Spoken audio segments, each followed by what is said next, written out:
Dalvin Cook, and that was the difference.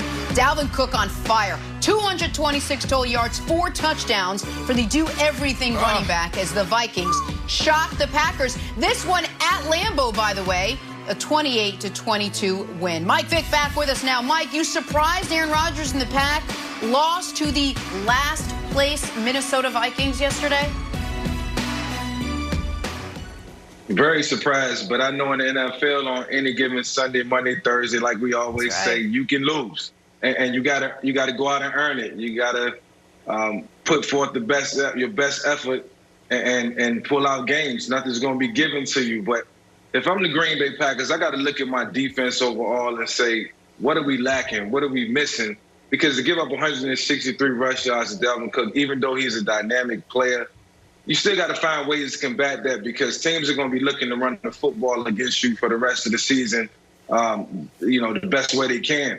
And before the trade deadline, I would be trying to find a run stopper, somebody that I can plug in the middle and help out, in the run game, in defensive run game. And if you can't do that, it's going to be a long, miserable season for you. And Aaron Rodgers is going to spend a lot of time on the sideline watching the clock tick down as opposed to being on the field generating offense. So they got to find a run stopper somewhere because right now that's the Achilles heel for this team. It's been that way for the last 3 years. Yeah, Mike, I absolutely surprised, what's going on in Green Bay. But when you look at the box score and you see the rushing stats, and then you see 5.1 yards a carry, then you realize how they lost this game. If you run the ball this way, you're probably going to win 90% of your games. When you can dominate a team up front, it's demoralizing. And that's what Minnesota did. They went to Green Bay and they just handed them their lunch. They took their lunch. So when you look at this, yeah, there's so many conversations we can have. You can also talk about what's going on that offensive side with Aaron Rodgers. What happened? What's going on? But defensively, like Mike, like you said, that's the biggest question mark. There's no way you can win and win consistently in the National Football League giving up that many yards from scrimmage. You can't do it. All right, Brandon, 2 points here. One is I have to start with an apology. America, on Thursday, I told you to take the Packers in a teaser. And that ended terribly. The only way I can show how repentant I am is, trust me, it cost me too. I am shocked the Vikings won that game, but maybe I shouldn't be because of these following numbers. Follow me here. 0 pass attempts, 23 carries, 2 catches, 13 tackles, 0 offensive line snaps played. That is the combined season-long contribution of the 2020 Green Bay Packers draft class.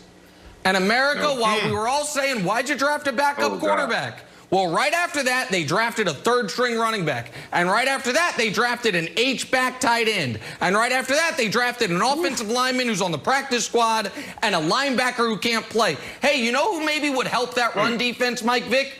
Patrick Queen. He's playing pretty well in Baltimore. You know who might help that defense? Willie Gay. He's playing pretty well, a 2nd-round pick taken after A.J. Dillon in Kansas City. The Packers, we focused on the wide receiver and the quarterback. Last year, why could they not beat the Niners? Because the Niners were bigger and tougher and stronger, and they couldn't stop the run. This year, the Bucs beat them up because they were bigger and stronger. And Wilds, Dalvin Cook just ate like Zeke in his heyday on him, and they had no answers. And part of that is because they are getting less contribution from this year's draft class than any team in football, Kevin Wilds. But Nick, what do you want them to do? I know that we like to bang on the Packers draft class and drafting Jordan Love, but you want them to go out and make like major moves right now, or we just want to keep complaining about their draft class? Because if they don't go out and make a major move, it feels like Aaron Rodgers wants some offensive help. Then I still think they're a very good team. But I don't think they're just like, added up. I think the Steelers they're bemoaning more. Go ahead. I'm sorry to interrupt, but the teams that think they can win the Super Bowl are making moves. Yannick Ngakoue just got moved. Carlos Dunlap just got moved. Overnight, the Steelers added linebacker from the Jets for a 6th or 7th round pick. That guy, by the way, goes from 0-7 to 7. No, bully for him. So teams that think they can win, Vic, they're making moves. They are trying to supplement their team, Jenna. And so, to me, that's a big problem for the Green Bay Packers right now, and it started back at the draft. All right, Nick, let's move on to yesterday's Baltimore Steelers, Ravens, and this one lived up to its billing. Pittsburgh rallied 21 second-half points to take the late lead, then a 4th down stop to seal the win for Pittsburgh. Steelers now remain the only undefeated team in the NFL at 7-0. Mike, Steelers proved they're the best team in the NFL by beating the Ravens yesterday? They certainly proved they're one of the best teams. I think they're so well-rounded on both sides of the ball. There's nothing that they can't do. And I'm extremely happy for Big Ben Roethlisberger being back, looking like he's having fun and total control. And you can just tell that this team feeds off his energy. So if you look at the remaining schedule for this team, barring 1 or 2 games, and if they want to play Ben in week 14, 15, 16 after they done clinch, this team could go 16-0 if you look at the schedule. There we go, Mike. Nah, that's a wild look, point. man, I picked the Steelers to win the Super Bowl, to go to the Super Bowl, excuse me.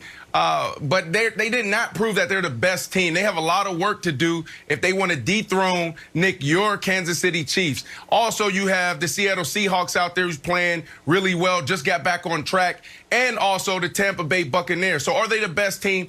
I don't think so. But yesterday was a good win because it was a gritty win. It was nasty. It was ugly. And sometimes those wins are better than going in there and blowing out any other team. So I like what they did as far as how they got the win, but they didn't do anything exceptionally well yesterday. They didn't throw the ball exceptionally well. They didn't run the ball exceptionally well. And even on the defensive side, the thing that they do well, they didn't do well yesterday. They gave up how many yards on the ground? That was bad. This is one of the best front sevens in the NFL, and they just got but Brandon, that was against one of the best, one of the best running teams in the NFL too. So I expected a little give and take right there.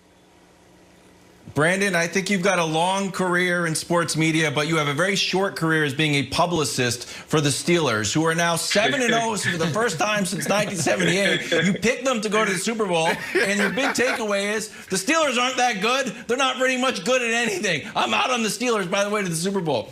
Mike, you mentioned it, and then we'll go to you, Nick. Well, no, I'm just saying. Their last 3 games for the Steelers, Bengals, Colts, Browns. If they have the division clinched, locked up, Big Ben's an old man. Who knows how that surgically repaired arm and shoulder is working? Do you think they should go for 16-0 or rest them like Lamar last year? Getting ahead you of us. sit Big Ben down. Mason Rudolph getting some real quality reps right now from the sideline. He should be vicariously learning. So he'll be ready for those last 3. He should be. But no Big Ben out there at the end of the season. We leave Big Ben on the sideline to the playoffs for that run. Oh, my gosh. Okay, all right. Everyone take a deep breath, okay? 16-0. First, I want to give props to everyone take a deep breath. A deep, cleansing breath. First, I want to give Brandon props because even though he's not pimping his own take, I'll do it for him. He's the only person I knew outside of the greater Pittsburgh area that picked the Steelers to go to the Super Bowl. They just had their best win of the year, and Brandon's pointing out the flaws. It's baffling to me. Brandon, you got to promote your own picks better. That's first of all. Second of all, 16-0 is not going to happen. But even if they're 15-0, I don't know that they would even be in position to rest people because the actual best team in football might be 14-1 at that point in the Kansas City Chiefs.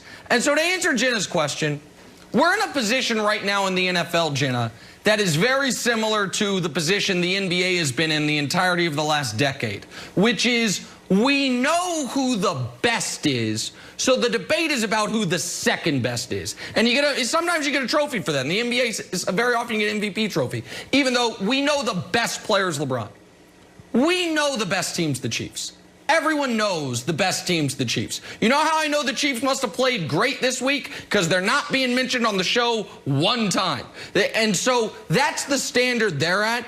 I will say this about Pittsburgh, though. They played the Jets. I do think they are the closest competition to the Chiefs in the league by far. They have a top 3 coach, a top 3 defense, and an offense that has the ability to be excellent, even if it's not consistently excellent. So I think the Steelers are a great team, and there's no shame in being the second best team in the league in 2020, Jenna. Yes, yeah. The Steelers. Let's move on. Steelers beat the Ravens.